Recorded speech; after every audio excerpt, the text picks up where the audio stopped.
everyone, and welcome to another episode of Living on Blockchain. Today, we are speaking to Satish Kataria. Satish is the founder of Fandoro.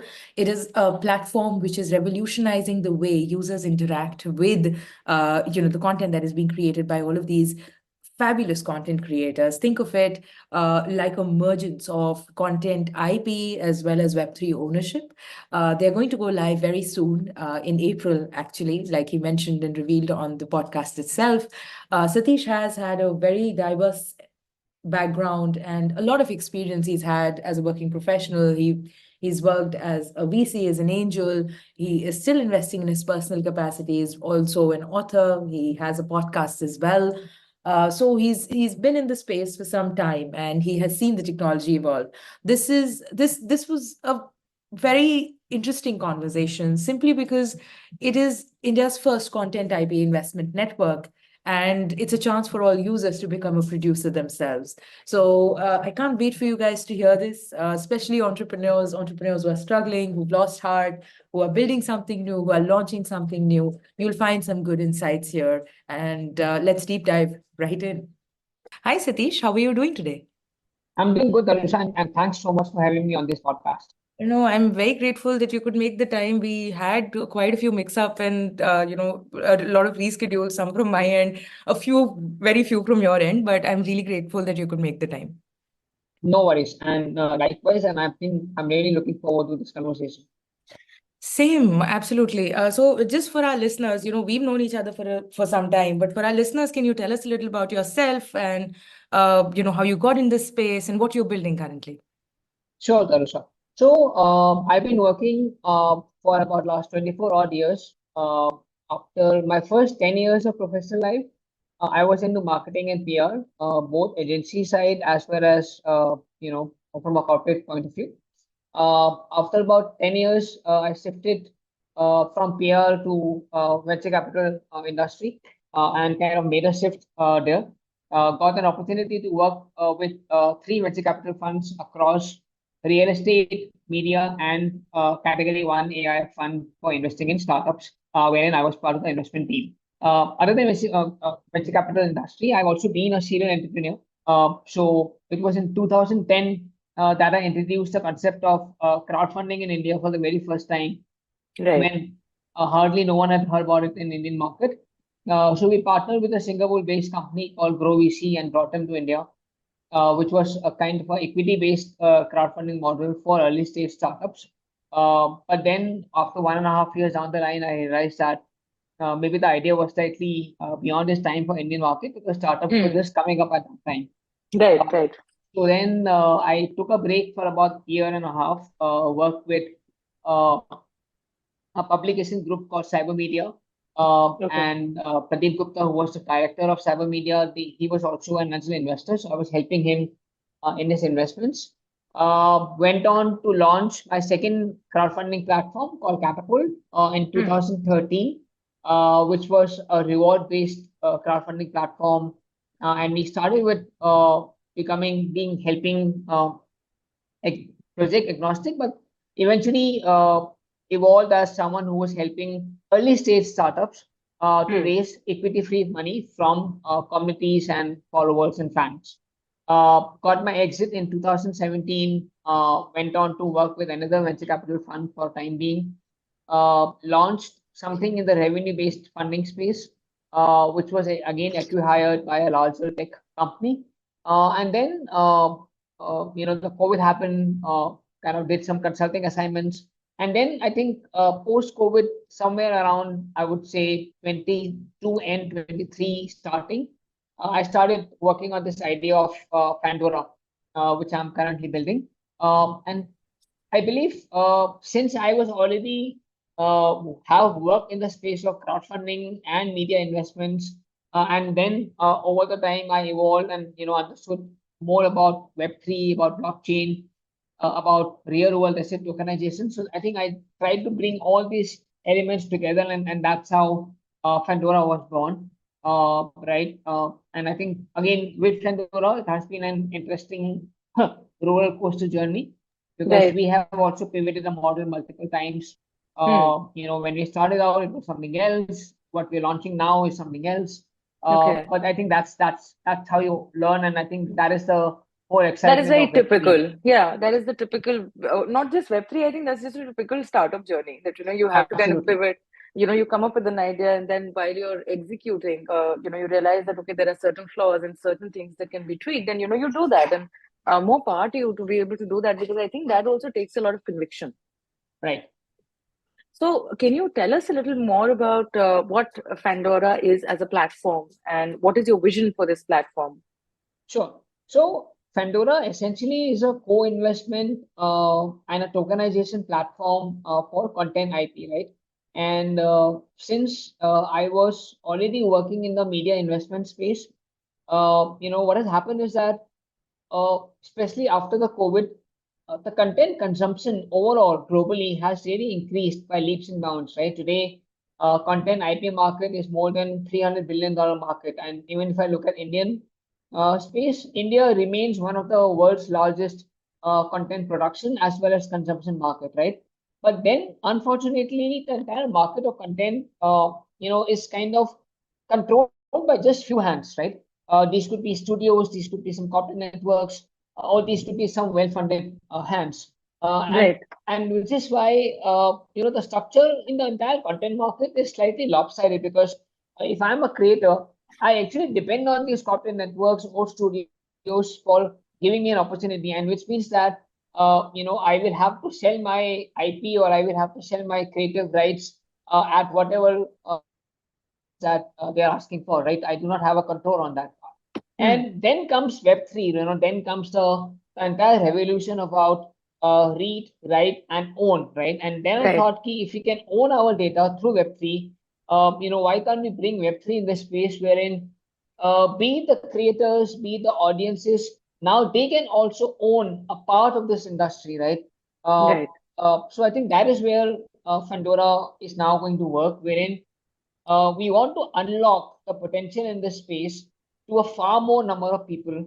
And we want to bring Web3 essentially for two reasons. One is, as I said, to help audiences and fans transform from just passive viewers to much more active stakeholders in the Hmm. whole content IP ecosystem. And which can happen once they start owning or owning small bits and parts of their favorite content pieces, right? So let's say Right. if I want to own a part of Shah Rukh Khan film, yes, now it can happen, Hmm. with Fandora. And on the other hand, I think uh, if we can democratize the funding as well, I believe the creators will also be more independent, and they will have a better control and a better understanding of what kind of content they want to make and where is that content going, how is that content getting monetized, right? So this Right. model Right. actually then brings up advantages to both the elements, which is your creators as well as your audiences, and I think we will be able to get to a stage where content investments becomes more transparent and participative. I think that's where the vision is. Okay. So this sounds very interesting. Like you mentioned that, okay, if somebody, really likes a Shah Rukh Khan movie, perhaps they can, own a part of it. Yeah, What does this exactly entail? So you are like tokenizing the content that is being created, and because, you are tokenizing it, then the users are basically, in a way, able to fund and create an income stream for the creators themselves. correct, So, correct. So what happens is, so this is a part of what we normally call as the real world asset tokenization or the RWA tokenization frame, right. right? Right. Which I think is now It's now quite becoming a quite a positive. rage. Yeah. Yes, Yeah. yes, becoming quite a positive narrative. So in the same case, just as those tokens kind of underlying any of those real assets, I think in our case, what we're doing is we're tokenizing content IP, which anyway have been a recognized asset class, right? Right. We all Right. understand that it's a huge industry, and IP is the main element which is monetized by anyone in the entertainment or the content creation space, right? So that is what we're Hmm. doing, and you're right. Once anyone invests or buy a token in a project, depending on how they like the project, each token then underwrites a share of revenue or a share of IP of that film, and this share, whenever the money comes back to the project owners, will basically form a regular income for these token holders. So that becomes a kind of an annuity income. And then when we exit from a project, let's say that project is taken over by OTT platform, or whenever that project gets totally exit, whatever capital appreciation happens, even that appreciation then goes back to the token holders. So that's the idea. Brilliant, brilliant. This is very interesting, and I'll ask you a lot more questions about this because my knowledge perhaps is a little limited here, and this is sounding very exciting. So, how does Fandora make money? Like, do you charge the content creators, or are you charging the users? So yeah, so Fandora has three, four revenue streams, right? One is that we would be first creating the content creators, which could be independent creators or production houses, because we are Right, helping them to raise funds, right? So we would right, charge a fundraising fees from them.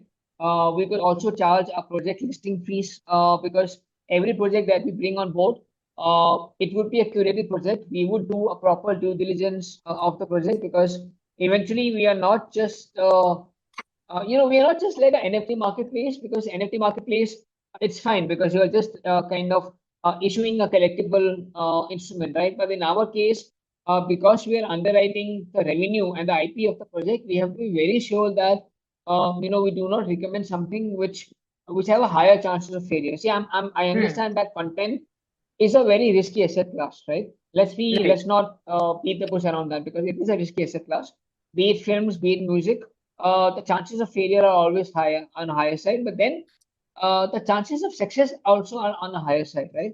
So as going back to my saying that we would curate the projects, we would identify and evaluate the projects, whether they can kind of give back the investment that a token holder is expecting back from it. And then on that basis, you know, so at the first level, the revenues are coming from the fundraising fees that we charge Right, from the project owners. right. Once the project is funded and the project is produced and the revenues start coming back to the investors, in that case, when the investors have received their principal, we would take a certain carried interest, which means that we would take a certain percentage from the profits that we are giving back to the investors. So it typically works like any VC fund, right? Wherein Right. we are taking in a certain fee from the projects as a fundraising fee, and then we are taking a small portion of the profits when we are giving back at least the principal back to the investors. Right. Other than that, Right. there could be other revenue sources also. For example, other than the financial utility tokens or the fractional tokens, we can also launch NFTs of projects, right? Right. And these could be utility NFTs, these could be non-financial tokens as such. And even there, if the sale happen and that sale constitutes the revenue on the project, that could again become some source of additional revenue for us. But then this is something which will come when not in the current phase. This will come in the second phase. Okay. All right. Beyond And this, we had also thought of one more model, which again is something which will be launched maybe in the subsequent phases, was content licensing for Web3. So let's say you are a filmmaker or you are a musician, right? And you feel that there is a certain value of your project in a Web3 ecosystem. Let's say I know that I'm a music musician, and I know that I can launch NFTs on my song, right? So, but then I am a musician, so I do not know how NFT works. How do I sell those NFTs? How do I mint those NFTs? So what I can do is I can license the Web3 rights of my content to someone who understands Web3, right? So let's who are very, you are expert in NFT, you know that okay, if I can get NFT of this film, I know how to market this NFT and I can make a quick buck on that, right? So let's say tomorrow Shahrukh Khan, again taking this example, he wants to make NFTs of, let's say, Pathan. Now he doesn't understand how NFT works, right? He doesn't want to take that risk. So what he can do is he can come to us. He says, okay, just like I was selling Pathan on multiple revenue streams and IP rights, there is one more IP right, which is a Web3 licensing right. I am willing to sell that also. So let's say that there's someone on the other hand who believes that yes, there is a potential of making money through Pathan NFTs. So he will get the Pathan rights from us. He will make those NFTs and he will make further money on that. So I think that's another model that we are working on. all right, okay. These are several models, and this is as I said, this is very exciting, and as a platform, it's sounding. So, how are you perhaps different from other platforms who are trying to do this? Because this is not. There are other platforms that are creating NFTs for creators and for content. So, what is your USP? So that's what I'm saying. Arusha, I think there are two differences. One is, we are not a simple NFT marketplace because NFT Right. normally bets either on the collectible value of the NFT or it bets on the other utilities, right? But Right. none of these NFTs are issuing a financial utility, which is the percentage of the revenue or the percentage of the return of a project. So I think that Right. is Right. something that we are offering because so we are more from an investment platform than an NFT platform. I think that Okay. it's a basic That is difference. the USP, right? Correct. Because that'll Correct. be like basically you're more towards the content IP side than say creating an NFT or a utilitarian NFT Correct. for a content piece. Correct. Okay. So when are you guys live already? Can content creators sign up, and what is the process? No, we are not live. So our MVP is almost ready. So we have an Yeah, it app says you again. can get early access, right, on your Yeah, website. yeah, Yeah. right. So our backend is almost ready. It's just that we are in discussions with two, three interesting projects because there was no point of launching the app without the projects on it because otherwise, there won't be much for the audience to do as such, Right. right? Right. So we are now kind of building that bridges both on the supply side, which means that talking to project owners, talking to various kind of content creators across the value chain, making them understand that what is it that we're trying to do and how it can help them and make the process more participative, and also kind of trying to create a demand side because as I said, uh, for me the demand will is slightly different because with Fandora we are not targeting the typical Web3 audience. We essentially are targeting your HNIs, your investors who are looking at investing in alternative asset classes, right? And they are Hmm. and they would be coming to Fandora because they want to look at how content IP, just like other alternative asset classes like real estate, gold, stocks. So how content can also be one IP asset, one asset class which they can invest in. So I think that's my target. So that again we have to create those bridges and create build a lot of awareness amongst that side as well. And I think this is true for any RWA token project in India, right? Because I Hmm. think even if we have multiple real estate token platforms, we have some bond token platforms. I believe while technology is good, while the supply can is okay, but demand is still something which needs a lot of work to be done in Right. India Right. because Indian investors, it is now after I think almost 10 years that finally the investors have started understanding real estate fractional models, right? Which are basic models which doesn't have any element of Web3, right? Now to take them from this stage to a stage where they can see that how Web3 and an asset can combine to present a very interesting financial instrument, that itself is the next journey for us. Right. Absolutely. So this is again like this is we talked a lot about the content creators and how this kind of benefits the platform and this drives in and empowers content creators in a very special way. What about the users themselves? Is there apart from having the cloud that okay they are actually becoming a part of their content creators journey and producing their favorite content? Is there any other benefit that the users will get by being a part of this journey? Yes. So I think again, there are two kind of benefits. One is Hmm. because eventually when even now I think we are trying to position each project and take every project as a quasi DAO, right? Okay. Because so we understand that India doesn't recognize DAOs. So maybe we cannot be a legitimate DAO, but the idea is to structure ourselves as a DAO Hmm. to the extent that the people who are invested in that project they can also participate in some of the creative decisions, right? Right. Because see, ultimately, I understand that the whole benefit of Web3 and blockchain on one end is transparency, is the ability of fragmented the investment, But the other big opportunity for us obviously is to build on this community, right? And bring in this uh, kind of ownership, not just a financial ownership, but even an emotional ownership with the project, right? So which means that tomorrow when I'm investing in a Shah Rukh Khan film, it's not just that I'm getting a percentage of return. It's not just an investment product for me, but I may also get an opportunity to vote in the whole process of filmmaking, right? For example, now obviously I understand that I cannot take away all the creative rights of a producer because that is his product, that is his dream, and he will want to make it as per his understanding, and he's an expert in that. But wherever we can include the participation of these token holders, for example, let's say I am a film production house and my film is now ready, and I have an option of choosing between 4 or 5 different posters from a film, right? So there again, I can involve this community and they can have a choose. They can help me to choose which is the right poster for my film, right?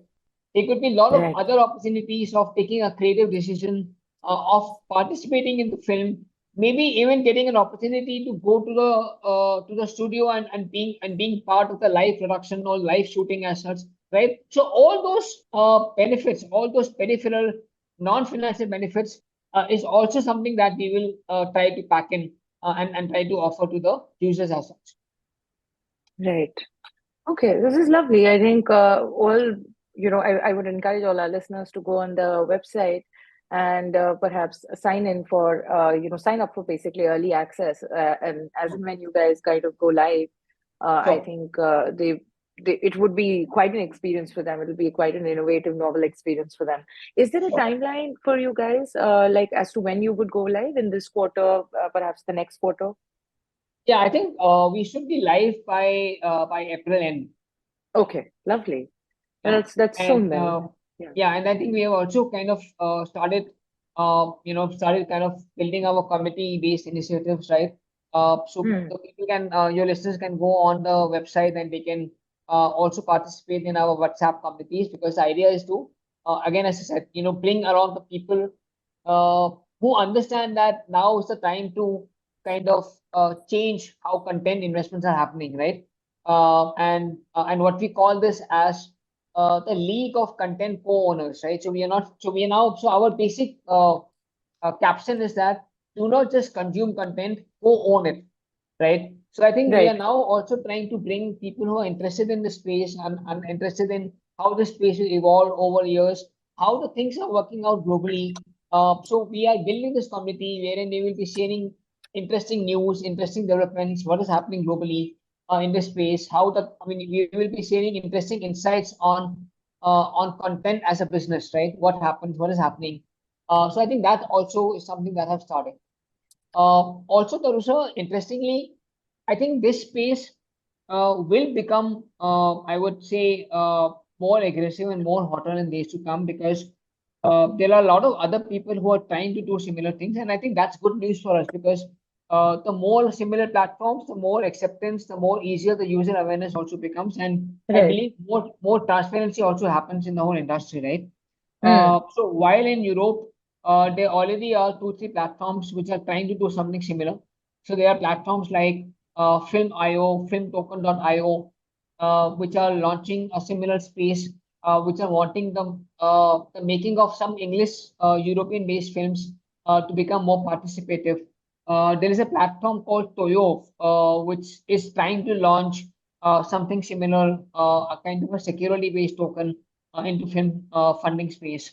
In India, for example, if you would have heard about Eros, which is a Hmm. production house, Eros is also planning to launch something of its own in the same space, right? Which is the Right. film tokenization, wherein they will use the element of tokenization, hopefully to finance films from their own portfolio, right? So I think interestingly, this space is now getting seen, recognized, and I think there's a lot of action which is going to happen over next 6 to 9 months. So yes, this will be an interesting area to look out for. Right. Yeah. I think definitely, with these big players getting in, the interest is gonna completely, perhaps multiply Yeah, for this particular niche, and you'll have. Moreover, I think India is is a country of storytellers. Yes. And there are always people who are creating content and regional content and content Yes. in mainstream languages and whatnot. So this is only going to empower them.